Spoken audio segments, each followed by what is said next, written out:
é que dá legalidade a essas contratações? A Procuradoria Jurídica do município, a senhora prefeita, o secretário de Finanças, um controlador.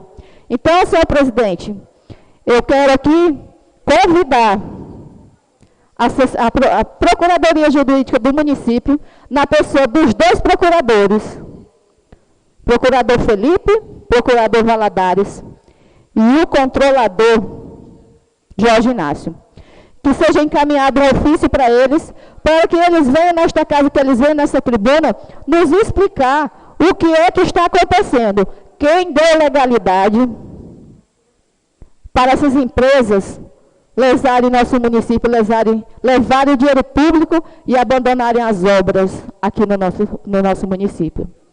Eu lembro bem, Lomar, vereador Lomar, que na época, na gestão do Everaldo, tinha procurador que rugia que nem leão.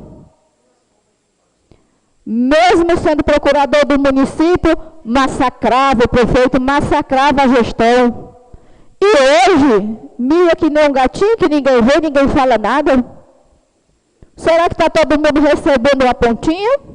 Será que está todo mundo recebendo super salários para ficar calado?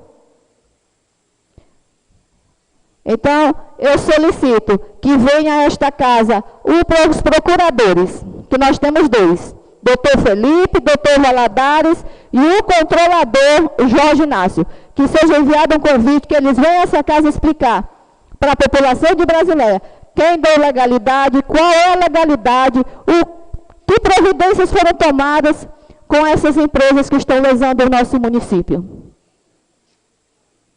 Porque chega, eu me lembro de toda a gestão do ex-prefeito Everaldo Gomes, onde massacraram. Ele era massacrado pelos vereadores aqui, inclusive pela senhora prefeita, que na época era vereadores, e pelo próprio procurador jurídico. O porquê, eu não sei. Mas que ele venha aqui se explicar. Tá? Senhor Valadares Neto, vem aqui explicar o que está acontecendo no nosso município. Doutor Felipe, vem aqui explicar quem deu legalidade e quais as providências que foram tomadas. Se as empresas faliram, a culpa é minha, a culpa é da população de Brasileia? Não, a culpa é dos senhores que deram legalidade para que esse tipo de coisa esteja acontecendo no nosso município. E nós queremos os senhores aqui, os senhores vão vir aqui os 3. Os 3 têm que vir aqui explicar para a gente, porque através de ofício nós já tentamos e não conseguimos. Então, eu aguardo ansiosa, senhor presidente, que esperamos que na próxima sessão, que muito em breve, essas 3 pessoas estejam aqui e derem satisfação ao município, à população de Brasileia, do que está ocorrendo no nosso município.